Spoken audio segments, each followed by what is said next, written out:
Friends and enemies, welcome to yet another edition of the Mighty Canadian Bitcoiners podcast. I'm Len the Legend. I'm flying this one solo today. Joey has the night off again, and I think he's got a night off again next week.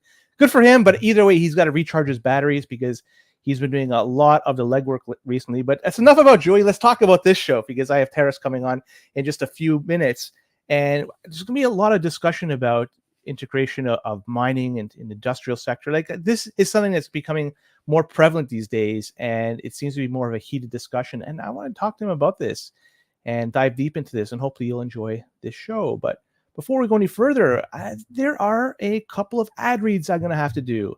And you know the drill. Let's do it again.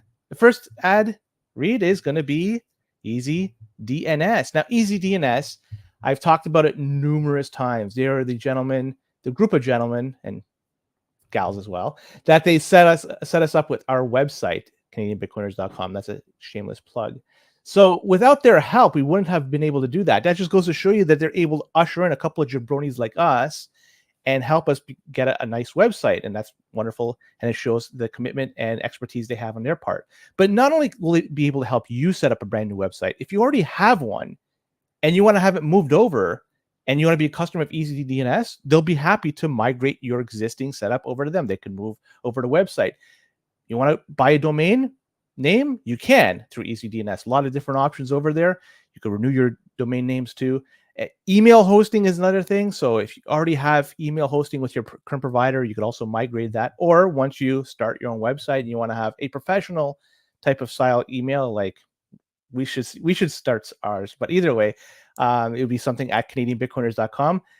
You could do that with EasyDNS. A lot of different options, virtual private servers. You could do stuff like BTC Pay Server. That's something that's really cool. Nodeless implementations, a whole bunch more. If you decide to go and open up an account with them, and if you use our promo code CBP Media, it'll be 50% off your initial purchase. So check that out. Number 2 sponsor is Bull Bitcoin, and it's a great place to buy your Bitcoin. You can sell your Bitcoin if you wanted to. The price of Bitcoin, I think, topped over 70,000 US today, but I'm not 100% sure. Either way, you could sell with them. You could sell on-chain, you could buy on-chain, you could sell with Lightning, and you could buy with Lightning. So a lot of different options. So if fees are high, you could use Lightning. If not, I recommend using on-chain. Do your own research. But not only that, you could also use your Bitcoin to do a few things. Number 1, you could pay your bills with your Bitcoin. So if you have an electricity bill you have to pay, mortgage payment, whatever the heck you have to do, you could use your Bitcoin through Bull Bitcoin and pay your bills. That's pretty cool. Number 2, how do you use your Bitcoin in the real world? Well, Bull Bitcoin has you covered. You could buy gift cards to them. They have a wide selection of gift cards you could buy with your Bitcoin. And with that, you could spend in the real world. So you want to go to, say, Fortino's, Home Hardware, wherever. You could do that through Bull Bitcoin. So indirectly, you're spending your Bitcoin in the real world. You're living on a Bitcoin standard, just the way Satoshi wanted you to do. Open an account if you haven't already done so. Use our promo code below. If you do that, fund your account. $21 will be added to your account. So with that being said, let's bring in the man of the hour, Terrace. I want to bring him in, and we could discuss a lot about Bitcoin mining, because this is a topic which I rather enjoy talking about. That. But before we go any further, how are you, buddy? I'm good, sir. Busy days for sure. It is. Before we go any further, because we have a jam-packed discussion I want to just pile in tonight in the amount of time we have here.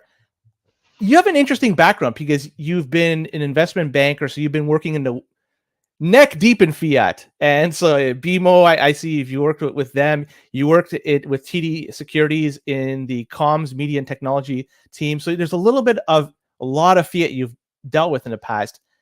But now you have this company that you founded, and you're the CEO, SunnySide Digital. I want to hear the path it is that you took from the world of fiat to the world of Bitcoin mining. Well, that's a great question. Actually, during my MBA program, prior to getting into investment banking, was the first time I got to hear about Bitcoin. This was 2012, 2013, 2014, because I graduated in 2015. There was actually a buddy of mine in finance who I look back, and guy was a freaking genius, because he's like, "Hey, Tadas, you gotta put your money in Bitcoin. Forget about your student loans. You gotta put all of your money into Bitcoin. I'm like, nah, I gotta make some money, pay down my student loan because that thing hangs over your head like a specter. Doesn't matter what happens to you, you can't get rid of student loan debt. So I did the reasonable thing as a finance guy, and I basically worked to pay down my debt instead of buying Bitcoin.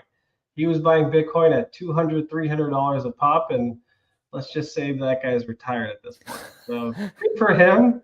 But that was the first exposure I had to Bitcoin in a formal basis.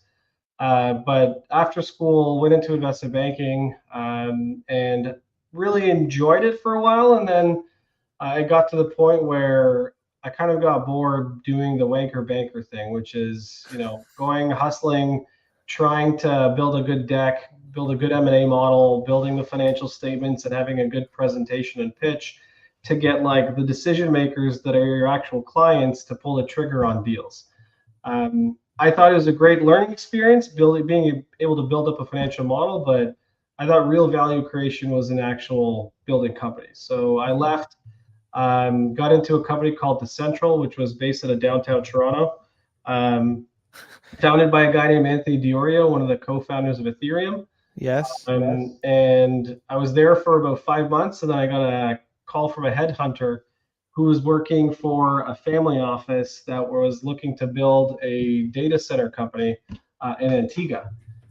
So this was a Canadian online gaming billionaire who, when I first started with that role, they had 6,000 servers in operation. And after I was there for about 2.5 years, we ended up having 330,000 servers in 7 countries. We had a team of 21 people. I ended up becoming CEO of a public company. We decided to do a run at with a change of control of the board of directors. A company was called Squire Mining.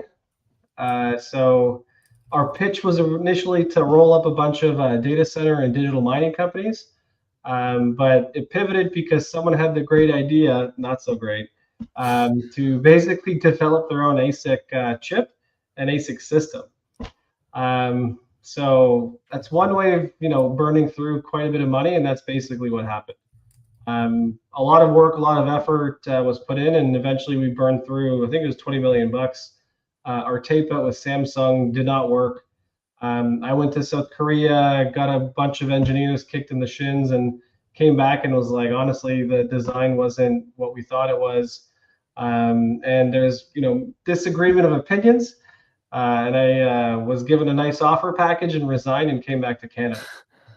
So I spent about a year advising like early stage tech companies in the digital asset space, exchange space. And then one of our partners who I was working with when I was in Antigua called me, Core Scientific, and they're like, hey, we're looking for a biz dev guy to kind of run and bring in our business. And because we had done a ton of deals together, I was one of their largest clients, knew the entire team, the shareholders, and that's how I became head of revenue generation for Core Scientific back in the day. So I was there for about 2 years and 4 months. Did 2.3 billion in total contract value, and like initially hustling hardware, but then primarily like setting up hosting agreements, partnership agreements. We worked with the guys in ADQ, set up one of the first pilots in the UAE region, and generally just tried to help build up the ecosystem. Worked with guys like Michael Saylor and Darren Feinstein to create the Bitcoin Mining Council. So I did a ton of work on that. And then there came a time where I'm like, listen, some of the decisions that were being made didn't necessarily agree with, and I thought it was a good time to basically transition. And so I took an offer from a company, as we were chatting about earlier, called Validus Power. Yes. Because I still think the thesis of Bitcoin mining or digital mining, as well as the general data center ecosystem converging with power generation, is going to happen. I mean, there's all sorts of discussions occurring right now about energy and the energy demands of data centers generally. And I think it's a no-brainer for the data center ecosystem to be the off-taker of first resort for power generation globally. Anyways, I was there for a while. There was a ton of stuff that happened before I joined that I wasn't aware of. I put in a solid 9 months, and when the writing was on the wall, I decided to take what was originally a side hustle where I was helping place ASIC hardware, data center infrastructure with clients, and I turned it into my own company. So I left Validus and started SunnySide Digital. It's been about 2 years, 2 and a bit years, and we've been growing. We've done a ton of business. We work with most of the pubcos out there. We've got a team of 17. We're looking at some M&A activity, and we're actually developing a real focus on HPC, helping move GPU hardware, racking, transformers for that space, and eventually, over the next few months, we'll actually be starting to build our own HPC data center capacity. Because my commitment and promise to the digital mining space is I will not compete on the Bitcoin network for hash rate because I continue to sell to everybody. It's not an asshole. There's a few, but I work with most of the ecosystem, but some of the folks I just won't work with anymore. And I won't compete with them on the Bitcoin network. So I don't mine as a business. If I have to, because we're buying somebody out of liquidation, or we're helping somebody out, or we just need to park units with someone as they sell through the inventory, we'll do that. But our business is in hardware. We're pickaxes and shovels, providing services and solutions in a reliable way. Based out of Canada, but with some M&A, will likely be based in the U.S. Over the next few months, actually. So there's a lot to chew on.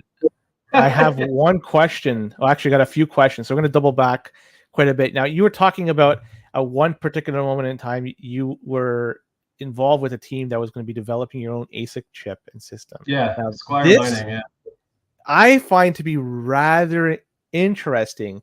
I would imagine that was at a time when the S9 probably was the king of the world. No, maybe? I think it was like S15. This was 2017, 2018, 2019. Yeah. So the amount of capital required to get something off the ground must have been tremendous. So realistically, yeah, $25 million. How close were you to actually having something? I know you said you went to Samsung and things didn't work out, but in if you had access to significantly more capital, were you almost there? I mean, if the focus was there, we could have developed an ASIC chip, but the principals that we had worked with that funded that were basically like one and done. After we had burned through, I came back with a report that was not very favorable towards our partners overseas.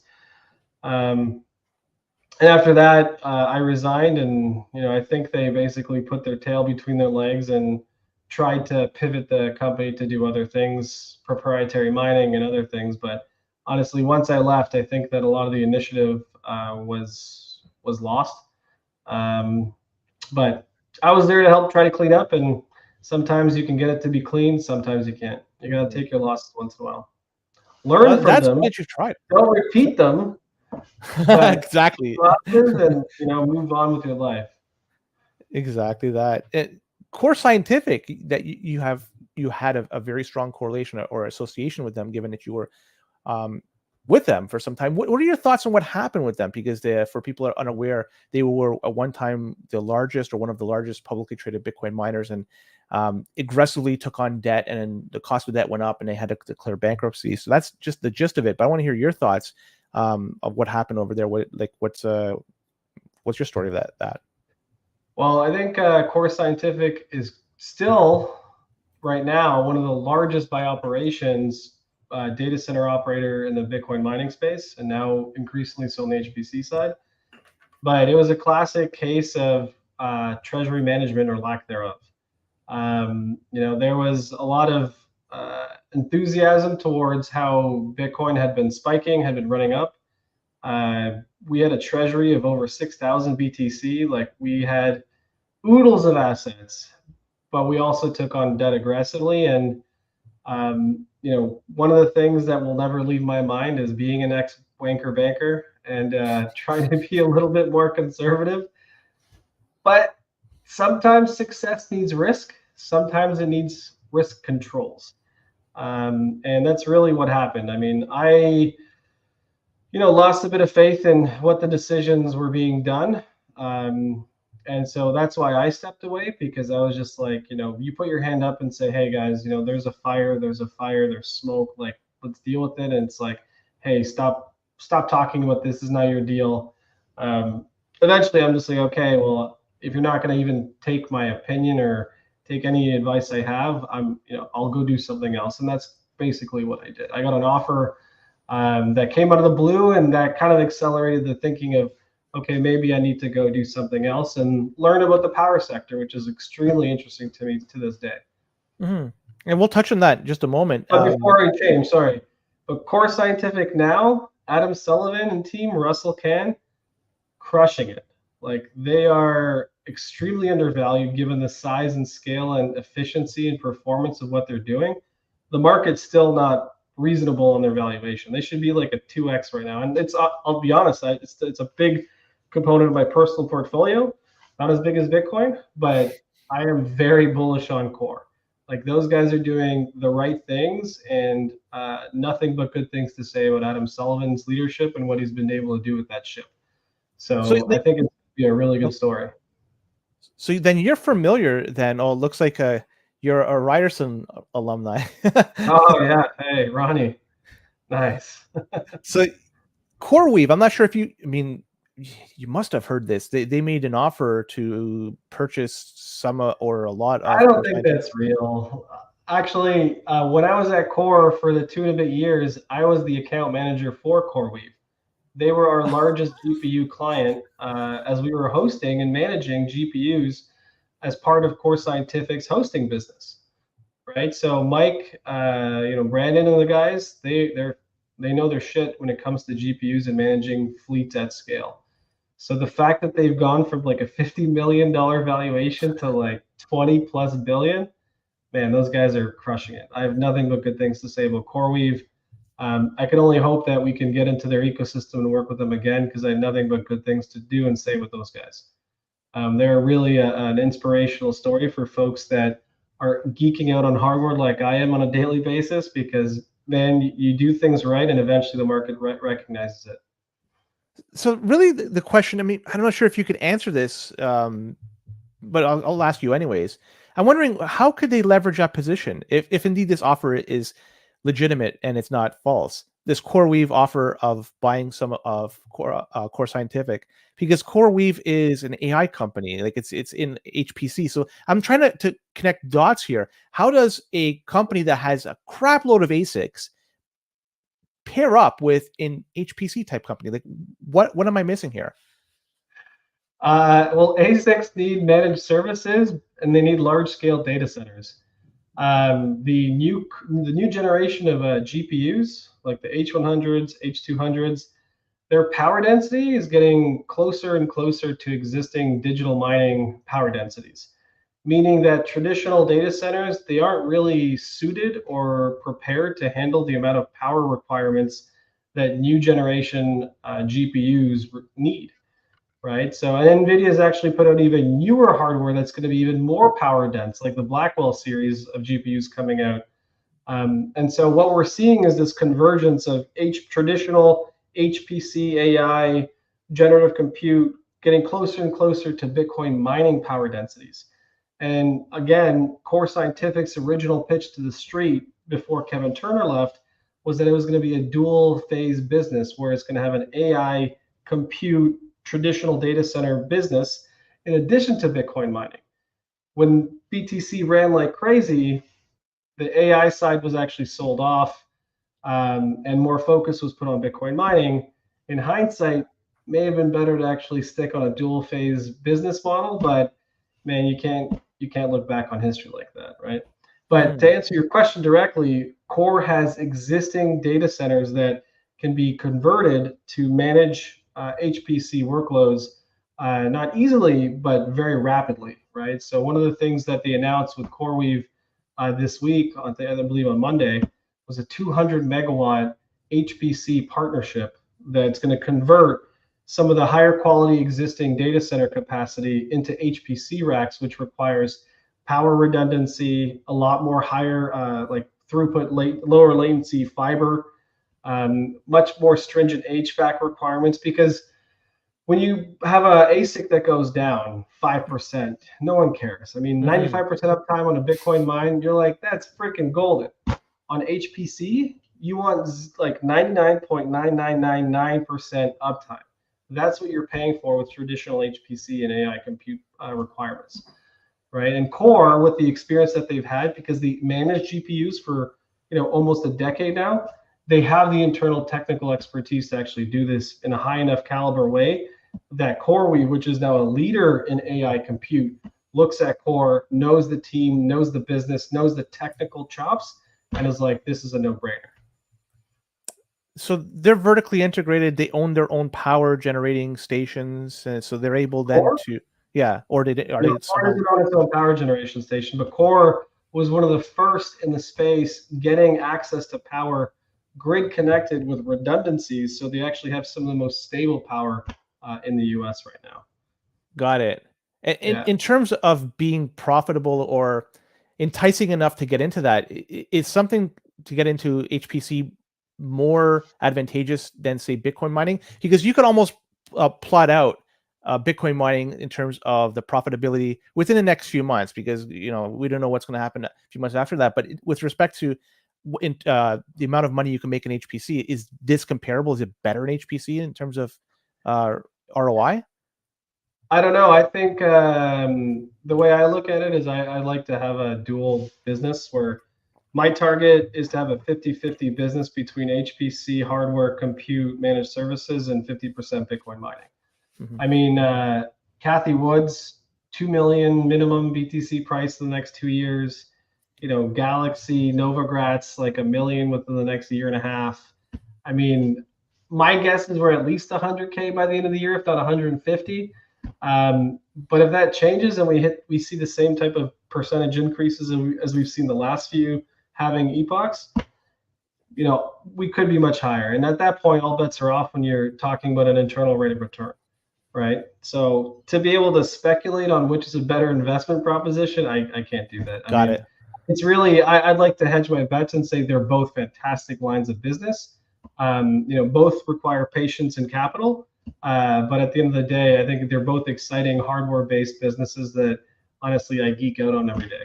So, yeah. Something else you were involved with was the creation of the Bitcoin Mining Council. What are the goals of this? Like, what are you trying to achieve, and what has been achieved to date? Well, the Bitcoin Mining Council was originally formed as a response to some of the stuff that Elon Musk was saying about carbon-based generation that feeds the Bitcoin mining ecosystem. Elizabeth Warren, the crazy person DeVries, who basically makes up facts and makes up just lies straight up about what Bitcoin mining is doing because of his own political agenda. So our goal and what we did, and I think we were successful at it, was essentially aggregate information that had never existed before, voluntarily from large scale and small scale as well, miners on a global basis. Like we had at the peak 55 different miners submitting data on a quarterly basis that we were aggregating, just to make sure that the data is out there. It was fully anonymized and obfuscated to make sure that miners who've historically been extremely sensitive to sharing information knew that it was like folks on the inside of the ecosystem not going to expose their private information. We had pubcos submitting info, but the most important was just getting the data out there. Like most of the power that Bitcoin miners are using is renewable because it's cheaper. Although it's intermittent, it's cheaper. It's in places where people don't really have big population centers like Toronto. So it's like it's a ridiculous conclusion to think that Bitcoin mining was powered primarily by carbon, where the cheapest power on the planet is renewable, because generally where you build renewable, there's no off-taker. So Bitcoin mining moves in and supports renewable power. That's really the crux of what we were doing with the data collection and the surveys. Luckily, we've actually been able to hand over to Cambridge. Alexander and his team at the CEBSCI, they're actually releasing the first survey to start collecting the data, and we're handing over the reins so that people are like, no, it's just a bunch of Bitcoin miners putting out data. No, this is Cambridge University that's going to actually be doing the surveys collection and disseminating the data once they actually put it out with their academic rigor stamp. I'll be helping them because I think it's the right thing to do for the ecosystem, but the Bitcoin Mining Council has essentially wound down its survey so that it's handed over to an appropriate academic center for general population to say, okay, we may not trust Bitcoin miners to put out data about themselves, but we will trust a very renowned academic institution to do so. Now, do you think that enough was done? Because I'm looking at, for example, in the past few years, Elizabeth Warren, you mentioned as one name, and she's still going out there with her anti-crypto army, number one. And the second one, we had just, I think, last year, earlier this year, I can't remember, but it was Greenpeace teaming up with Ripple, and they're talking about change the code, transfer Bitcoin's proof of work to something else, probably proof of stake, which would be far less energy intensive, but good thing that hasn't been picking up much steam. But so with respect to that, do you think that the Bitcoin Mining Council was successful in achieving their goals, given the fact we had these episodes in the past few years? 100%. I know for certain we changed the channel with many international institutional investors. We actually had emails come back to us saying, thank you. Like, this information statistically verifies what we thought was the case, but you've actually provided us a data set that we can actually review and work on now to know that you aren't boiling the oceans and killing puppies. It's actually done exactly what we wanted it to do, which is put the information on data and get people thinking about what the reality is versus what the zealots like Warren and Greenpeace, when it comes to energy consumption, put out there.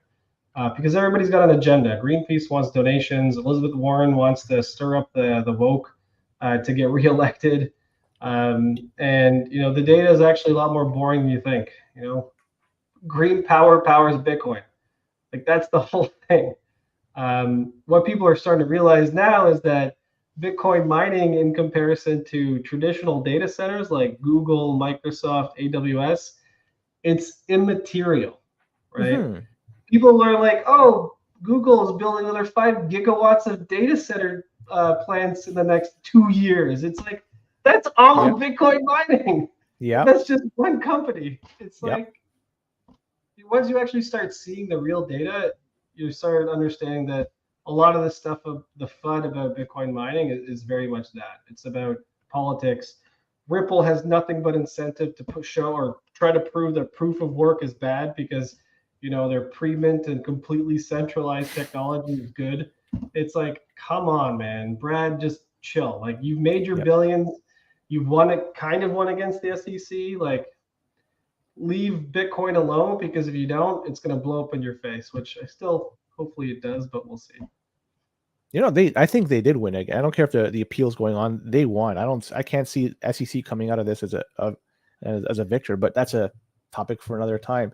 That's a very different topic. Yeah. Yes, and I don't think I have enough information to truly talk about it with confidence. But Validus Power, I know this is something that is, for some of our listeners, is a very interesting topic.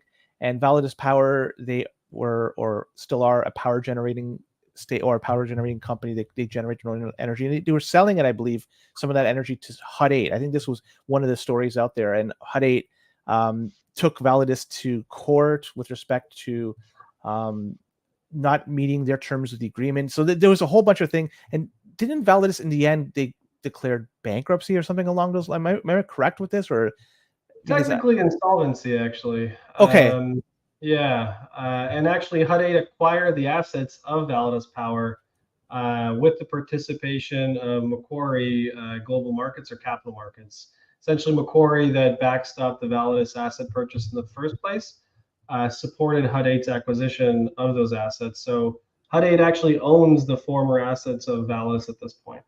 There was a very messy and complicated situation.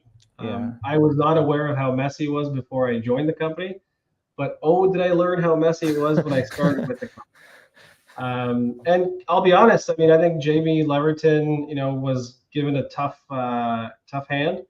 I think she did the best she could at the time, and I've got nothing but respect for her. I know she's on her own at this point, doing good things in the ecosystem still. Asher's doing what he can as a CEO of Hut 8. But I do think those assets are actually extremely valuable. If you get those power generation plants pumping power back into Ontario's grid, and putting behind the meter data centers on that land, I think those assets could be extremely valuable.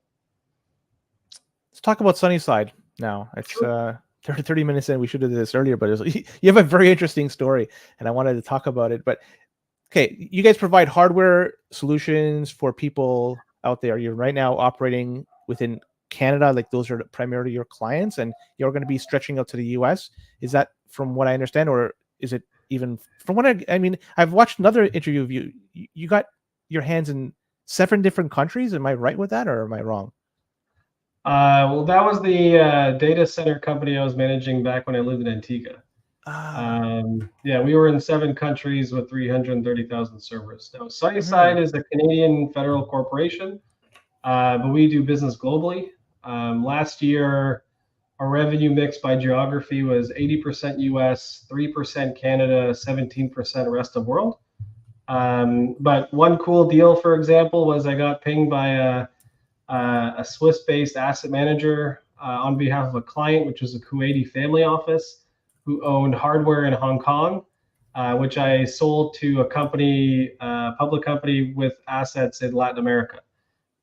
So we basically work like the UN. We've got folks all around the world, 40 different referral agents that bring us deals. Yeah, we work on ASIC hardware, so Bitmain, MicroBT, but mostly Bitmain. We did 95% of our hardware last year as Bitmain. Infrastructure, containers, transformers, switchgear, parts. We do parts distribution, so fans, PSUs, cables, PDUs, chips. Even like I've sold bags of chips, like literally, so that people can actually do soldering of their own hash boards. And now we're doing site operations. So if folks need help racking hardware or de-racking hardware, we've got a team that we work with that'll actually go to a site and be like a flash mob of folks to go in and de-rack or rack ASIC hardware. We'll also do site optimization. So if there's issues with your site, we'll again send some of our engineers and techs to figure out, do some configuration on your network and optimize what you've been doing.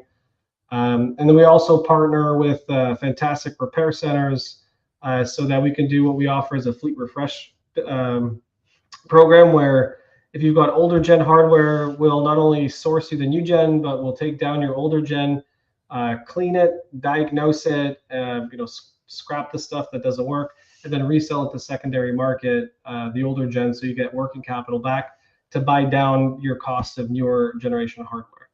On the HPC side, primarily GPU sales, but we're actually helping folks with co-location capacity. So connecting folks that need rack space with rack space.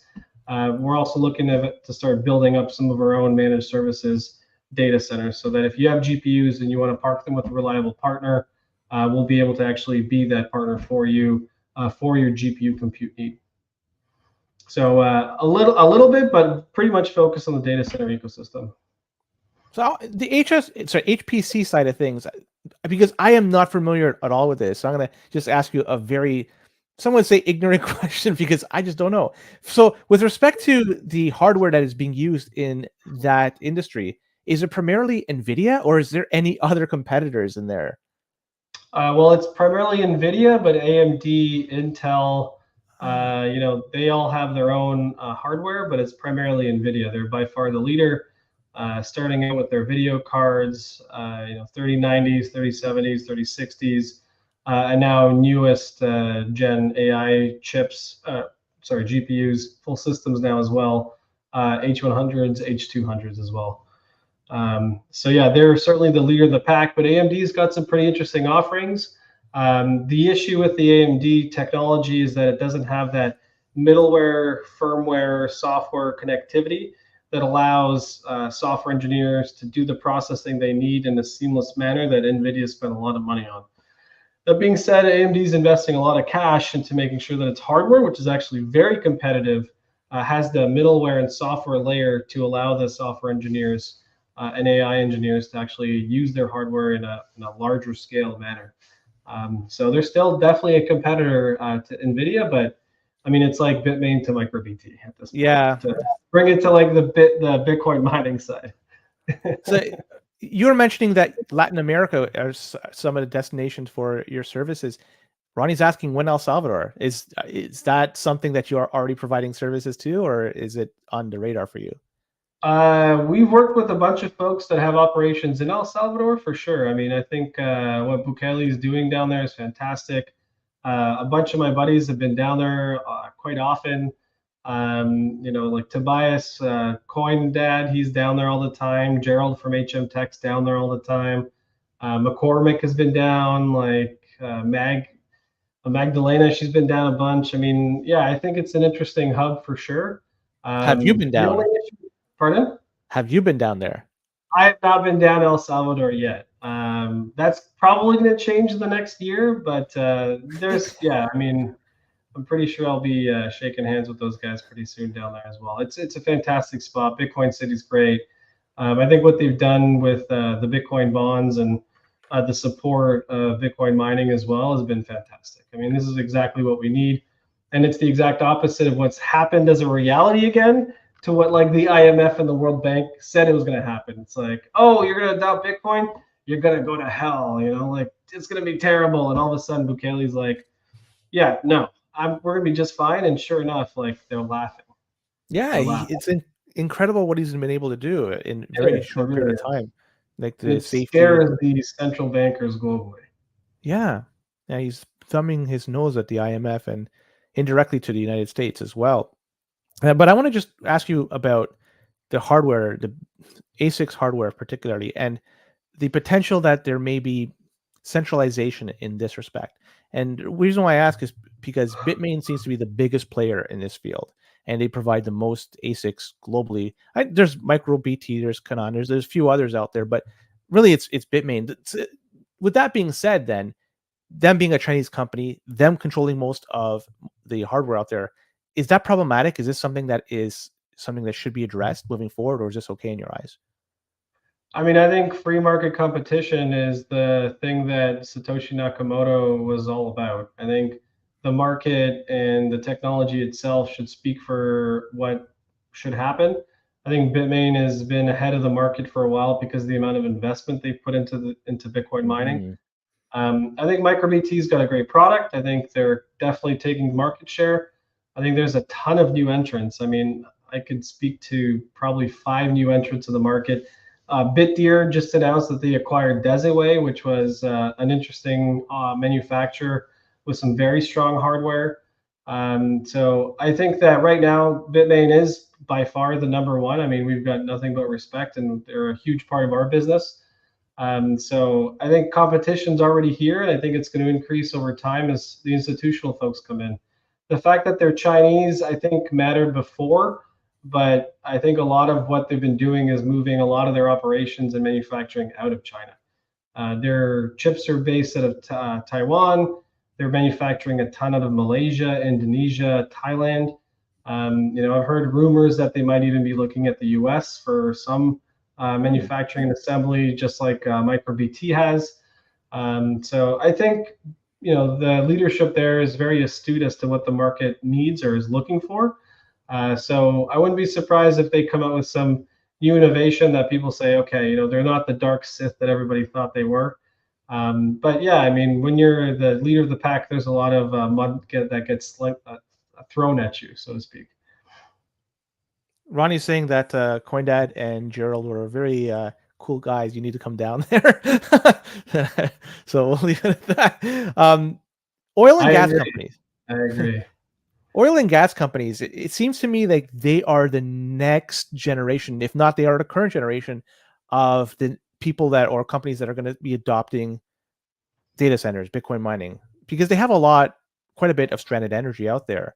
Do you think that they are going to play a major role moving forward, given the fact that they have all this potentially stranded energy? I want to hear your thoughts on this. Yes, that is my answer. Yes, that is exactly what my thesis is as to what's going to be happening on a global basis with power generation as well as data centers. If you look at Bitcoin 2024, 2023, some of the biggest sponsors were like Shell and Exxon. Mm-hmm. There's a reason. And it's not because of shitcoins. It's really because they see the writing on the wall and they're looking for off takers of first resort for stranded power assets. So I think it's just a natural progression, a natural evolution of what's going to happen with Bitcoin mining, as well as the traditional data center ecosystem. I think Starlink, once it gets to the point where it can handle, higher throughput bandwidth closer to fiber, which it can happen. I mean, we've seen massive leaps in Wi-Fi technology and satellite transmission technology occur. I think within the next 5 years, we could essentially have the ability to build a high throughput data center anywhere on the planet using satellite connectivity. So once that happens, then you're unlocking major areas of renewable power generation that can then be used for any type of compute load, right? And I think that people differentiating compute load and ascribing moral values to compute load is just absurd. I mean, if it's a data center on the outside, if it's generating compute on the inside, why is it any different if it's generating SHA-256 versus flops for like a natural language processing model? Why? There isn't. Right? It's political ideology, people confusing themselves with what they think is morally appropriate and morally reprehensible. And again, that turns into a political question that I think shouldn't be involved in the hardware and data center ecosystem that we're building. Bitcoin is becoming more political in the United States. It seems to be a topic of discussion with Donald Trump now talking about it. And even Biden, to a degree, it seems like he's going one direction. He's kind of happy with another direction. He's not, but whatever. That's a topic for another time. I guess, we're kind of getting up to the end of this. I just have one more question because I want to respect your time. Hash rate, the Bitcoin hash rate overall, it's going up. It's always going up. Well, not always. There's a brief period of time going down, but it's, for the most part, it's going up. It's a number go up type technology. Who's plugging in your particular point of view? Who do you think is plugging in equipment? Because I don't think it's all, or the majority is coming from these publicly traded miners. It's somebody else, some country, something. Like, I want to hear your thoughts. Who you think is providing a lot of this new added hash rate? Well, I mean, major hash rate generation coming online is occurring out of Africa. Ethiopia is becoming a real player. Marathon just announced a major deal with the government of Kenya, utilizing a lot of their stranded hydropower. You look at areas in like Bhutan, a lot of these countries that have underutilized power generation are now, the light bulbs turning on in their freaking head, and they're like, holy shit, we've got this resource that we've never been able to use because we don't have heavy manufacturing in the mountains of Bhutan. We don't have heavy manufacturing in like the area around the hydro dams in Ethiopia, but we can work with folks to bring in foreign direct investment to build these facilities to create local jobs and utilize this resource that we've never been able to utilize. So I think a lot of the hash rate generation is going to be coming outside of North America. And one thing that really bugs me the most topical with the CBP, the Canadian Bitcoin podcast, is that Canada has so much underutilized renewable power that we literally send to the States at a loss because of political bullshit. That we need to change that, because like Canada should be a leader in Bitcoin mining and we're not. We're giving up a huge economic nut because of political ideology and candidly old school thinking of what power should be used for, what it shouldn't be used for. So I think anybody listening to this podcast should reach out to their MP, MPP and say, hey, why isn't Canada using their power locally versus sending it at a loss south of the border? We aren't, northern Cuba, even though we act like it. We should be a free enterprise type country that supports creating jobs, supports creating economic prosperity. You're right. I mean, the Ontario sells their energy, their excess energy, at a loss to the state of New York. It is what it is. But coming up against 45 minutes, I know you have something else to go to. I want to appreciate you coming on. Before we do sign off, I'm going to hand over the baton to you, where people could find you, what's going on next with you. Just, the floor is yours, and then we can just finalize it from there. I appreciate that. Yeah. So you can find our team on sunnysideinc.ca or on LinkedIn. I know it's a boomer social platform, but it's a great place where you can actually see that we're a real team. All of our profiles are there. We're not like some shady folks that want to disappear if you send us cash to actually close a deal. We're on LinkedIn, Twitter, Telegram, where a lot of the Bitcoin mining hardware deals actually occur. But you can find us at most Bitcoin-focused conferences. Look out for the logo, SunnySide Digital, and we'd love to get good deals done with good people. Awesome. Thank you for coming on. And with that, we'll be back on this again on Monday. So Take care. Thank Until you. next time. Great chat.